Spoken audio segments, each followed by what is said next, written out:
गांव में शीला नाम की एक महिला रहती थी। उसका 18 साल का एक ही बेटा था जिसका नाम राजू था, जो कि घर छोड़कर भाग गया था। उसके पति की मृत्यु कुछ साल पहले ही हुई थी। वह अपना पेट पालने के लिए समोसे बेचा करती थी।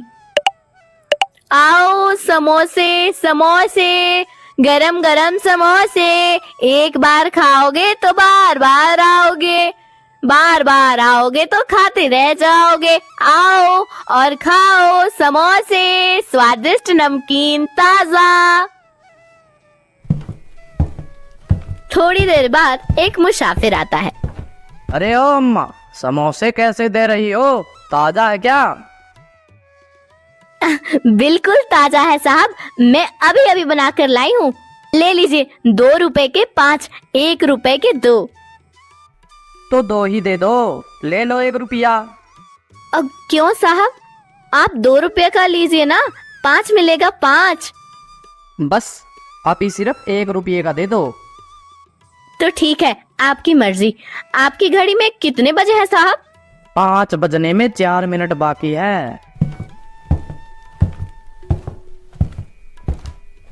हे भगवान, आज भी उस पागल के आने का समय हो रहा है। हे प्रभु, आज सब कुछ जानते हैं। मैं रोज उसको समोसे देती हूँ, फिर भी उसके मुंह से धन्यवाद का एक शब्द भी नहीं निकलता। बदले में रोज समोसे के पैसे भी ना देकर मुझे गाली देकर चला जाता है। मैं कब तक उसको क्षमा करूं? आप तो जानते ही हैं मेरे नाथ कि मैं एक साधारण औरत हूँ, मैं धर्मी नहीं हूँ। आज मैं उसको जरूर सिखाऊंगी कि मैं क्या कर सकती हूँ। चूहों को मारने की दवा समोसे में डालकर उस पागल को दे दूंगी। किसको यह पता चलेगा कि मैंने ऐसा किया है? किसी को भी पता नहीं चलेगा। अरे पागल है ना वह, जाएगा खाएगा और मरेगा। रोज मुफ्त में भर पेट समोसे खाने के बाद मुझको देता है, सिर्फ गाली ही गाली।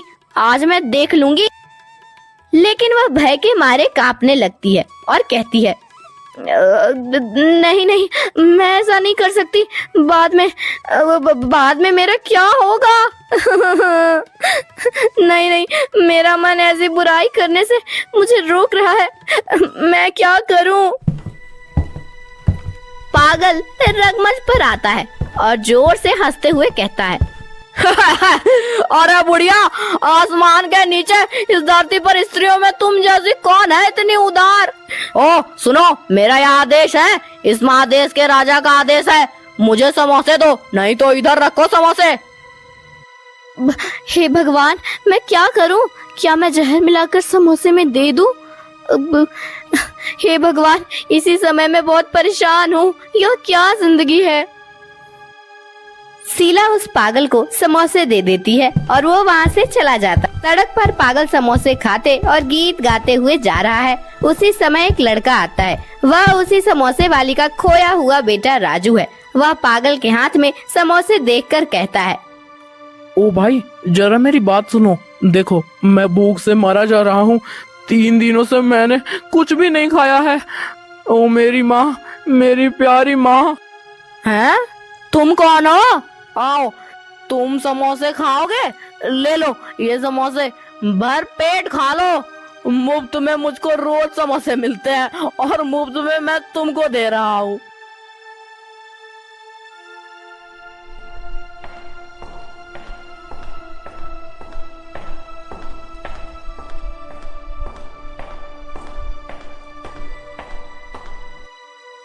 अम्मा अम्मा, मैं घर वापस आ गया। देखो, मैं तुम्हारा बेटा राजू आ गया हूँ। कौन कौन? मेरा बेटा राजू? तू मुझे छोड़कर कहाँ चला गया था? तुम्हारे जाने के बाद से मैं एक रात भी नहीं सो पाई।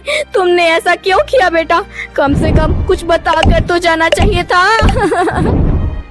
अम्मा, मुझसे गलती हो गई, माफ करो अम्मा। मैं वादा करता हूँ, अब से मैं तुम्हें कभी भी अकेले छोड़कर कहीं नहीं जाऊंगा माँ, कभी नहीं। ठीक है बेटा, जो कुछ भी हुआ सब हमारी भलाई के लिए ही हुआ।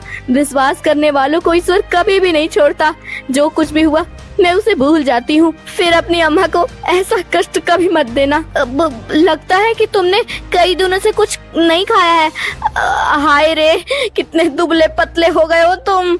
हाँ माँ, मैं कई दिनों तक भूख से तड़पता रहा मगर किसी ने मुझे खाना नहीं दिया।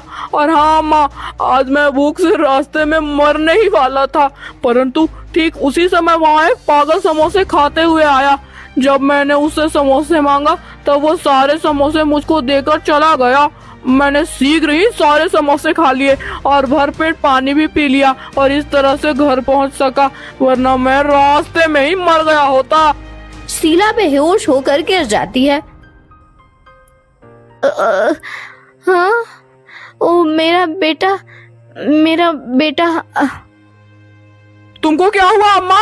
तुम इतनी दुखी और परेशान क्यों हो? तुम्हारा बेटा तो आ गया ना, तो फिर तुम क्यों दुखी हो माँ? कुछ नहीं बेटा, कुछ नहीं। मैं कैसे इन सारी घटनाओं के बारे में तुझे बताऊं? वह पागल, ये सारे समोसे, मैं कुछ नहीं बेटा, कुछ नहीं। अब से मुझे पूरा विश्वास हो गया कि हम जैसा देंगे वैसा ही पाएंगे। यदि हम अच्छी चीजें दूसरों को देंगे तो बदले में अच्छी चीजें हमको वापस भी मिलेंगी। अब जाओ बेटा, तुम जाकर नहाओ। राजू के जाने के बाद शीला दोनों हाथ ऊपर उठाकर प्रार्थना करती है। हे भगवान, तेरा लाख लाख शुक्रिया। इनसे मिलिए, ये है कमला जी। इनके पति का देहांत आज से 2 साल पहले ही हो गया था। कमला जी के 2 ही बेटे हैं और वो दोनों शादीशुदा है। बड़े बेटे का नाम है दिनेश, जो कि अपनी छोटी सी जमीन में खेती बाड़ी का काम करते हैं, और छोटे बेटे का नाम है राकेश, जो एक प्राइवेट कंपनी में जॉब करते हैं। अब जरा इनसे मिलिए। ये है बड़ी बहू पूजा, जो कि गांव की रहने वाली है और पूरा दिन घर के काम में लगी रहती है। और ये है छोटी बहू तापसी, जो कि ग्रेजुएट है और पूरा दिन पढ़ाई और कभी कभी घर का छोटा मोटा काम कर लेती है। एक दिन छोटी बहू किसी अखबार में विज्ञापन देखकर अपने पति के पास आई और बोली, सुनिए जी, हमारे बगल में जो बड़ा सा प्राइवेट स्कूल है ना, उस स्कूल में टीचर की वैकेंसी निकली है। अगर आपकी इजाजत हो तो मैं वहाँ इंटरव्यू देने चली जाऊं। तापसी, यह भी कोई पूछने वाली बात है? आखिर इतनी पढ़ी लिखी होने का क्या फायदा जो घर में सिर्फ खाना बनाओ। अगले दिन तापसी इंटरव्यू देने जाती है और शाम को आते वक्त मिठाई का डिब्बा लेकर घर आती है, क्योंकि उसकी नौकरी पक्की हो जाती है। घर आते ही अपने पति से कहती है, राकेश जी, आज मैं बहुत खुश हूँ, मेरी नौकरी लग गई। अरे तापसी, यह तो बहुत खुशी की बात है। आज से मेरी पत्नी तो नौकरी वाली हो गई है, कम से कम घर के खर्चों में तो हाथ बटाएगी। तभी बड़ी बहू पूजा भी आ जाती है और अपनी देवरानी को बधाई देते हुए कहती है, यह तो बहुत खुशी की बात है तापसी, तुमने अपनी पढ़ाई का सही उपयोग किया। काश मैं भी तुम्हारे जैसी ग्रेजुएट होती तो मैं भी नौकरी करती। तभी कमला जी भी आ जाती है और कहती हैं, अरे बाहर जाकर नौकरी नहीं कर सकती तो घर में बहुत सारे काम होते हैं, अगल बगल के कपड़े ही सील ले, उससे भी आमदनी हो जाती। लेकिन नहीं, तुम्हें घर में बैठने से फुर्सत मिले तब तो कुछ करोगी। हाँ भाभी, सासू माँ सही कह रही है, घर में भी तो आप कुछ काम कर सकती हैं। आप चाहे तो अपना बुटीक खोल सकती है। लोग सुनेंगे तो क्या कहेंगे कि देखो, एक बहू तो नौकरी करती है और दूसरी बहू घर में सिर्फ खाना बनाती है और बैठकर आराम फरमाती है। तापसी, तुम घर के कामों को इतना छोटा क्यों समझती हो? घर के काम से फुर्सत मिले तब तो कोई बाहर का काम करे, और मुझे लगता है कि घर के काम करने में कोई बुराई नहीं। भाभी, बचपन से मैं कभी हाउसवाइफ नहीं बनना चाहती थी। मेरा तो बचपन से सपना था कि मैं नौकरी करूंगी, और आज मुझे नौकरी मिल गई तो मैं बहुत खुश हूँ। घर के काम में तो मेरा बिल्कुल भी मन नहीं लगता। छोटी बहू, लेकिन घर के काम तो करने ही पड़ेंगे ना। आज एक साथ हो तो बड़ी बहू काम कर देती है, लेकिन जब अलग रहने लगे तो तुम्हें अपना काम तो खुद ही करना पड़ेगा ना। देखिए मम्मी जी, या तो मैं नौकरी करूंगी या घर का काम करूंगी। एक साथ मैं दो काम नहीं कर सकती हूँ। भाभी जब कुछ नहीं करती है तो घर का काम तो करना ही पड़ेगा ना। बड़ी बहू पूजा चुपचाप खड़े होकर अपनी देवरानी तापसी की बातें सुनती रही, क्योंकि वह स्वभाव से सीधी थी, इसीलिए उसने कुछ नहीं बोला।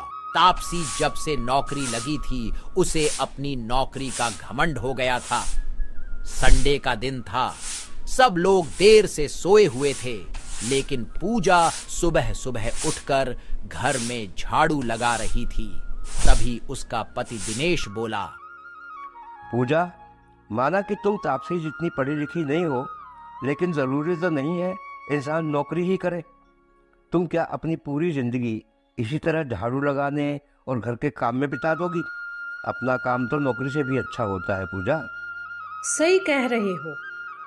आपकी मम्मी जी भी कई दिनों से कह रही थी कि मुझ में कढ़ाई सिलाई का हुनर तो है, मैं अपनी खुद की दुकान क्यों नहीं खोल लेती हूँ। मैं आपसे पूछने ही वाली थी।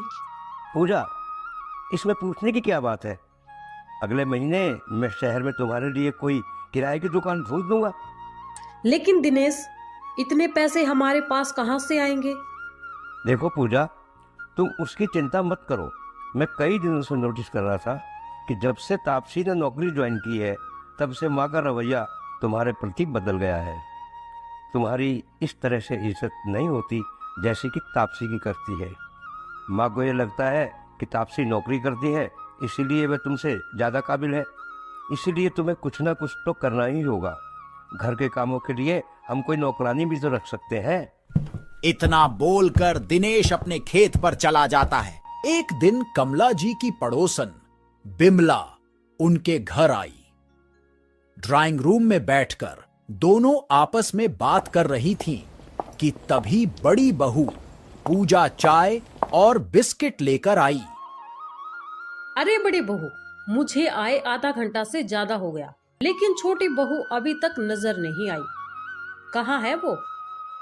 बिमला, तुम्हें नहीं पता छोटी बहू अब नौकरी करने लगी है। तुम्हारे आने से 5 मिनट पहले ही नौकरी करके घर आई है। अपने कमरे में आराम कर रही होगी। अभी बुलाती हूँ उसे।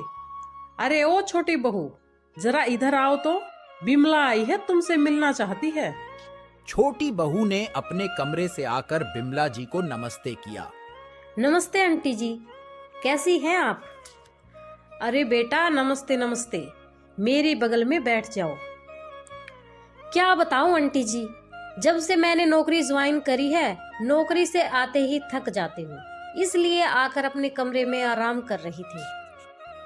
कमला, आपने बताया नहीं कभी कि आपकी छोटी बहू नौकरी करने लगी है। अरे बिमला, मैं तुम्हें बताना भूल गई। अभी कुछ दिनों से पहले तापसी नौकरी करने जा रही है। कमला, आपकी दोनों बहुएं कितनी अच्छी है।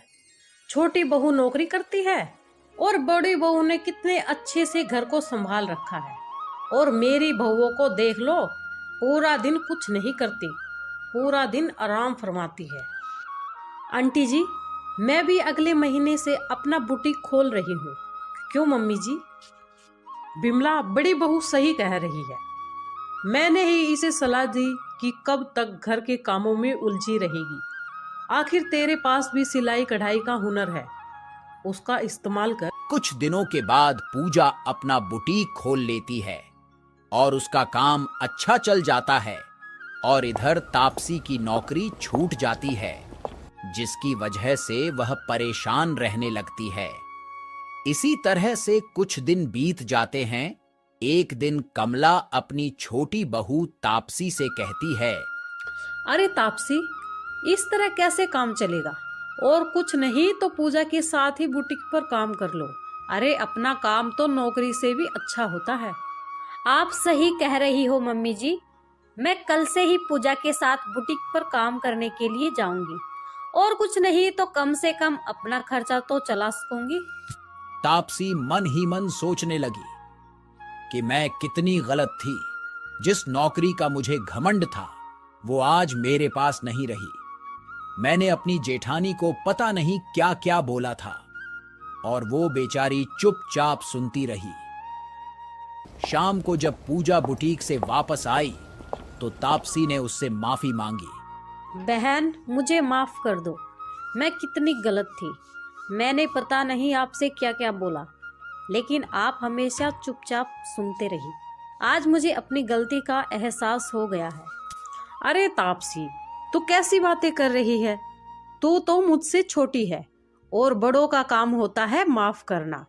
क्या हुआ अगर तेरी नौकरी चली गई? हम दोनों बहन अपना बुटीक चलाएंगे और अच्छा पैसा कमाएंगे।